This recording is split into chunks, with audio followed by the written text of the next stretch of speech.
देखिए, मोहब्बत जो होती है ना, वो नौजवान लड़के लड़की में पिक्चरों में अच्छा लगता है। सियासत में एक तरफा मोहब्बत नहीं हो सकती है। हम प्रधानमंत्री से एक रिक्वेस्ट करेंगे बड़े ही ह्यूमिलिटी के साथ कि जो आपकी मुंह बोली बहन बांग्लादेश से दिल्ली में आकर बैठी हुई है, उसको सीमांचल लाइए। हम प्रधानमंत्री को बताते हैं कहां जाता रास्ता बांग्लादेश का।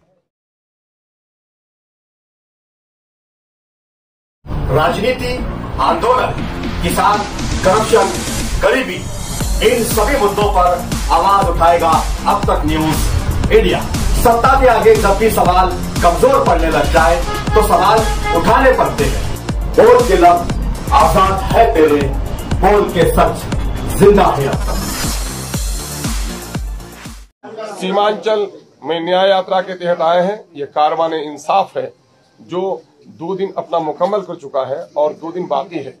आज बायसी और अमोर का दौरा होगा पूर्णिया जिला में और कल इंशाअल्लाह कटिहार का दौरा होगा। दरअसल ये कारवान इंसाफ या न्याय यात्रा सीमांचल के साथ हो रही मुसलसल नाइंसाफी के खिलाफ है। सीमांचल के दलित, मुस्लिम और दूसरे समुदाय के लोग हैं जिनकी प्रति व्यक्ति आय कम है। सीमांचल में इंफ्रास्ट्रक्चर का डेवलपमेंट नहीं हुआ है, कल कारखाने नहीं लगे हैं। मोदी के सरकार में हो या उससे पहले के सरकार में हो, नीतीश के जमाने में हो, उससे पहले में हो, सब लोगों ने हमारा वोट लिया, हमारी वाजिब हिस्सेदारी किसी ने नहीं दी। उसके खिलाफ लड़ रहे हैं कि सीमांचल डेवलपमेंट काउंसिल बनाओ और यहाँ पर पूर्णिया में हाईकोर्ट का बेंच, जो डिफरेंट हमारे और मुतालबात हैं, उसको लेकर लड़ रहे हैं।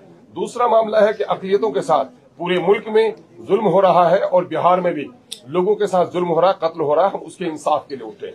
हम इसके इंसाफ के लिए भी उठे हैं कि जो पार्टियां अपने आप को सेकुलर कहती हैं और हमें सेकुलर वोटों के बिखराव का जिम्मेदार समझती हैं, मैंने उनके सामने में प्रपोजल दिया कि सेकुलर वोटों को बिखरने मत दो और कम्युनल फोर्सेस के साथ मिलकर लड़ो, और उन्होंने भी हमारे प्रस्ताव को ठुकरा दिया।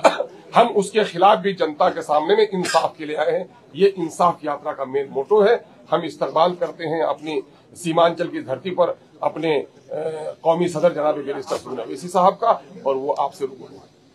सर, कुछ पूछना है तो पूछ लीजिए, बारी बारी से बात। तो सर, पहले आराम से महागठबंधन को खत लिखा था, तेजस्वी यादव को आपने खत लिखा था 6 सीटों के दे लेते हुए हमें गठबंधन में शामिल करें, उसकी परिणति कहां तक पहुंची?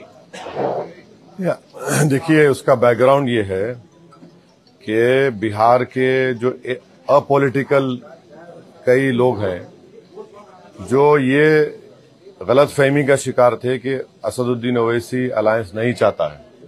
पर्सनली मुझ पर एलिगेशन लगाया गया था, तो हमने अख्तर भाई से कहा कि ये लोग ऐसा कह रहे हैं तो आप उनसे ही लिखवा लीजिए, क्या लिख कर देना। तो बोले कि आप लेटर लिख दीजिए। हम बोले ठीक है, लिखते हैं लालू जी को। फिर उसके बाद लेटर लिख दिए। फिर बाद में उनके फर्जन ने कहा कि हमको नहीं मिला। हमको ताज्जुब हुआ क्योंकि पार्टी के फाउंडर वो हैं।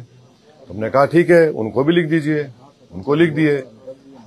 तो ये तो मैसेज जा चुका है कि जो हम पे इल्जाम लगाते थे कि हम अलायंस नहीं चाहते या बातचीत नहीं करते, तो हमने कर दिया है।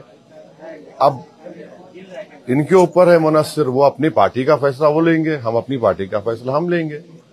क्या कारण लग रहा है? बहादुरगंज में आपने कहा एक के बाद ऐसा नहीं होगा। आपका एक बयान आया था कि जो आप दोस्ती के लिए बढ़ सकते हैं ये वादा भी। हाँ, तो बिल्कुल, जब दोस्ती का हाथ अख्तर अली मान ने आगे बढ़ाया है, अगर आप उसको कमजोरी की निशानी समझेंगे तो हमको तो हम पॉलिटिकल पार्टी है, चुनाव लड़ना पड़ेगा। जब चुनाव लड़ेंगे तो जीतने के लिए लड़ेंगे। हर पार्टी जीतने के लिए लड़ती है ना, दोस्ताना मुकाबला तो नहीं होता। तो मुकाबला होगा, जमहूरियत है, तो हम तो जीतने के लिए मुकाबला करेंगे। क्या कारण लग रहा है आपके मोहब्बत को कबूल नहीं कर रहे हैं तेजस्वी? अरे भाई, देखिए, मोहब्बत जो होती है ना, वो नौजवान लड़के लड़की में पिक्चरों में अच्छा लगता है। सियासत में एक तरफा मोहब्बत नहीं हो सकती है, तो नहीं होगी। होगी तो होगी। पुराने आपके जो विधायक हैं अगर घर वापसी करना चाहेंगे तो क्या उनका स्वागत करेंगे? हाँ, पुराने जो विधायक आपके जो चले गए हैं, देखिए, वापसी करना चाहेंगे तो उसका क्या करना? आपको किसी ने बातचीत की क्या घर वापसी के लिए? नहीं, आपसे बातचीत की तो बता दीजिए हमारे अध्यक्ष जी को। हाँ, नहीं, अगर आपको बताया गया कि घर वापसी करना चाह रहे हैं, तौबा करना चाह रहे हैं, तो बता दीजिए, अख्तर भाई सोच लेंगे। जो पूछ चुके हैं दोबारा मत पूछिए। बिहार के अंदर चुनाव लड़ेंगे। अब देखिए, जब लिस्ट आएगी तो इंशाल्लाह आपको पता चल जाएगा। चुनाव तो लड़ेंगे। सचिन पायलट का एक मिनट। हाँ, सचिन पायलट का बयान आया है कि असदुद्दीन ओवैसी को गठबंधन में लेना चाहिए। इसको आप कैसे देख रहे हैं? देखिए, जनाब सचिन पायलट साहब ने बात कही है तो हम उनका शुक्रिया अदा करते हैं, मगर वो कितना इन्फ्लुएंशियल है, कितना कर सकेंगे नहीं मालूम। मगर आप तमाम की इत्तला के लिए, जब वाइस प्रेसिडेंट ऑफ इंडिया का इलेक्शन हो रहा था, मेरा तो एक ही वोट था। किसको वोट दिया हमने जाकर जस्टिस सुदर्शन रेड्डी साहब को वोट दिया। उस वक्त क्या हो गए, हम दूध के धुले हो गए। जब सर अलायंस नहीं होगा, कहा था कि जो हमारे सामने आएगा वो नाम हो जाएगा, फिर और होगा। हाँ, बहादुरगंज में वहीं से सजील इमाम लड़ रहे हैं, तो क्या इसी में वो सजील इमाम भी शामिल होंगे? चुनाव है, इलेक्शन है, इलेक्शन में आप जीतने के लिए लड़ते हैं, और जो आप तोड़ मोड़ कर पेश करना चाह रहे हैं, बराए मेहरबानी दिल्ली जाकर बैठिए घर में अपने। हम किस पस मंजर में बोले वो देखिए। क्या बोले हम? जो हमारी पार्टी से भाग गया, किसके पास भागा वो देख लीजिए। सर ओवैसी साहब अब अकेले चुनाव सीमांचल में लड़ेंगे या अलायंस के साथ? अभी तो बहुत कुछ होना बाकी है, अभी खेल बाकी है। सर ऑपरेशन सिंदूर के बाद आपने भारत का प्रतिनिधित्व विश्व में किया जी, लेकिन अभी ये जो क्रिकेट चल रहा है, इसमें पाकिस्तान को एक जो है has been given a long rope for their propaganda. दिखाते हैं साइन। हमने पार्लियामेंट में खड़े होकर भारत सरकार ऑपरेशन सिंदूर के डिबेट में हमने जहां पर हमारी फौज की कामयाबी पर मुबारकबाद दी, हमने भारत सरकार, मोदी सरकार से कहा कि मत खेलिए क्रिकेट मैच। इसमें ठहरिए, क्यों मत खेलिए? क्योंकि मोदी जी बहैसियत प्रधानमंत्री ने कहा कि पानी और खून एक साथ नहीं बह सकता, बातचीत और आतंकवाद एक साथ नहीं हो सकता। हमने पार्लियामेंट में खड़े होकर कहा कि आपका जमीर मर चुका है क्या? आप कैसा क्रिकेट मैच खेलेंगे उनके साथ? अगर हम ये एशिया कप नहीं खेलते या क्रिकेट मैच नहीं खेलते तो कोई आसमान तो सर से गिरने वाला नहीं है। हम जब पानी रोक रहे हैं 80%, और वो पानी का क्या है? Indus water treaty bilateral treaty है। तो बीजेपी जो जस्टिफिकेशन देती है कि हम बायलैटरल नहीं खेल रहे हैं, हम मल्टीलैटरल के, तो पानी क्यों रोक रहे हैं फिर आप? हमने ट्रेड क्यों बंद किया? डायरेक्ट इनडायरेक्ट ट्रेड हमने बंद कर दिया। पाकिस्तान के एयरक्राफ्ट हमारे इंडियन एयर स्पेस में नहीं आ सकते, उनकी कश्ती हमारे पानी में नहीं आ सकती। तो ये तो हिपोक्रेसी है,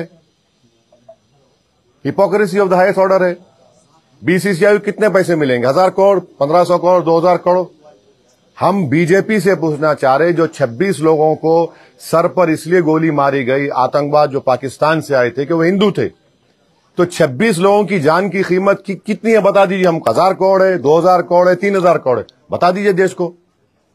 सर सीमांचल में मुसलमानों के साथ और भी जो अकलियती तबका उसके साथ हमेशा नाइंसाफी होती रही है, आप इसको किस तरह देख रहे हैं?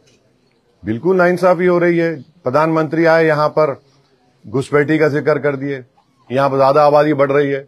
हम प्रधानमंत्री से एक रिक्वेस्ट करेंगे बड़े ही ह्यूमिलिटी के साथ कि जो आपकी मुंह बोली बहन बांग्लादेश से दिल्ली में आकर बैठी हुई है, उसको सीमांचल लाइए। हम प्रधानमंत्री को बताते हैं कहां जाता रास्ता बांग्लादेश का, वहां जाकर छोड़ दीजिए। और प्रधानमंत्री जो है, आप जाकर देखिए, बॉर्डर का इलाका जो है, आप वहां पर खड़े रहकर देखिए, बांग्लादेश का और दिखता इलाका जहां पर चीन एयर स्ट्रिप बना रहा है, उसकी बात ही नहीं करते प्रधानमंत्री। पड़ोस नेपाल में पूरा तख्ता पलट दिया गया, उसकी बात ही नहीं करते। कैसे हो गया?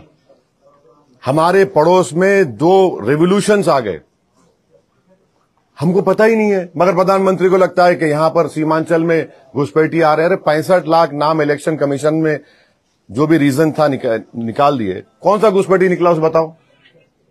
तो ये सीमांचल की जनता को बदनाम करने की एक साजिश है, हम इसका कंडेम करते हैं। और सीमांचल की जनता ये जो तोहमत लगाई जा रही है उसका जवाब इस चुनाव में देगी बीजेपी के खिलाफ। असद साहब कल काकोरी यानी लखनऊ में जो है, अभी आप बिहार की बात करिए, अभी चल आप खत्म कर रहे हैं भाई। आखिरी 2 सवाल है, आखिरी 2 सवाल अब जाने हमको। आप पूछ चुके, आप पूछ चुके हैं, आप पूछ चुके हैं, दोबारा मत पूछिए। हाँ, आइलम मोहब्बत की जगह पे एक आइलम महादेव संगठन, हिंदू संगठन बनाया है, हाँ, क्या कहेंगे आप? बहुत अच्छा है। आपका नाम क्या है सर? स्मिथ। हाँ, स्मिथ नाम हुआ। आई लव स्मिथ में करूंगा। इसमें कौन सा एंटी नेशनल बात है? इसमें कौन सा वायलेंस का प्रमोशन का बात है? जब लव से लव आ रहा है तो उसमें आपको तकलीफ क्यों हो रही है? इसका मतलब आप लव के खिलाफ हैं। आप मोहब्बत को मानते ही नहीं है। वो मुगल आजम का एक गाना था, जिंदाबाद जिंदाबाद मोहब्बत जिंदाबाद, दोबारा प्ले करना पड़ेगा इन लोगों के लिए। देखिए एक बात प्लीज समझिए, आर्टिकल 25 संविधान में क्या, फ्रीडम ऑफ रिलीजन। अगर मैं जिसमें मुझे मोहब्बत है और मुसलमान उस वक्त तक मुसलमान नहीं होता जब तक कि वो प्रॉफिट मोहम्मद को अल्लाह का आखिरी नबी रसूल ना माने, और उस वक्त तक उसका ईमान मुकम्मल नहीं होता जब तक कि वो दुनिया में तमाम चीजें ज्यादा प्रॉफिट मोहम्मद को चाहे। ये संघ परिवार और आरएसएस बीजेपी के लोग कभी सोच भी रहे हैं कि भारत में 18-19 करोड़ मुसलमान रहते हैं, जो सब कॉन्टिनेंट हो या एशिया में सबसे ज्यादा यहां पर रहते हैं। आप क्या मैसेज दे रहे हैं दुनिया को, क्यों ऐसा कर रहे हैं भारत के बारे में आप लोग? अरे सोचो थोड़ी देर के लिए। लव की बात हो रही है और उत्तर प्रदेश में एडीजीपी साहब कह रहे हैं कि नहीं, हमारे सरकार ने कहा कि नया पोस्टर नहीं लगेगा। Happy birthday prime minister allowed होगा, happy birthday chief minister allowed होगा। तो फिर आप एक कानून बना दीजिए कि इस देश में कोई लव की बात करेगा ही नहीं, तो पहले हॉलीवुड बैठ जाएगा। क्या होगा, कहां जाएंगे हम? अरे मोहब्बत की बात हो रही है, मेरा फेथ है, आपका फेथ है, आपका फेथ है। भारत की खूबसूरती यही तो है कि भारत हर मजहब को मानने वालों को मानता है, जो नहीं मानता खुदा को उसको ही मानता है भारत। तो ये तो अजीब है कि ये लव के खिलाफ है ये लोग। हाँ बिल्कुल होगा, बिल्कुल होगा, फिक्र मुतमईन रहिए। अभी होगा, आप दूसरों को हाँ हाँ जेन जी को लेके जो ये जो पॉलिटिकल मूवमेंट एक तरह से बनाया जा रहा है, क्या आप इसको फेवर करते हैं? अरे इनको बोल दीजिए कि बिहार में 59% खुद इनका एडवर्टाइजमेंट कहता है, 58% वोटर बिहार में 25 साल से कम उम्र का है। उनको बोलिए, इनके बारे में हिम्मत है बोलो। चाहे मोदी जी बोले, नीतीश कुमार बोले कि जनरेशन जी हमको ऐसा कर रहा है, तो फिर बिहार में 58% वोटर 25 साल से कम उम्र का है। तो ये बिहार के जो जनरेशन जी के जिसका वोट 58% है पॉपुलेशन में, उनको सोचना चाहिए कि तुम्हारे ख्वाबों को पूरा करना नहीं चाह रहे।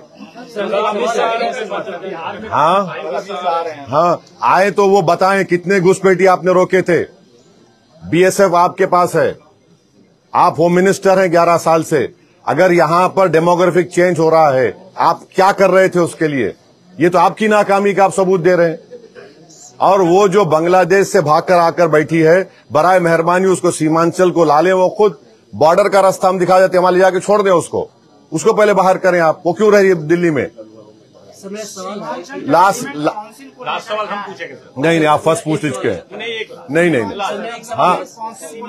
हाँ बराबर होना चाहिए। आर्टिकल 370 हमने तो प्राइवेट मेंबर्स बिल डाला था पार्लियामेंट में। वो अगर आएगा तो सीमांचल का डेवलपमेंट क्या प्रायोरिटी क्या होगी, वो काउंसिल डिसाइड करेगा। क्या यहां पर आपका मखना का क्या रेट मिल रहा है बताइए?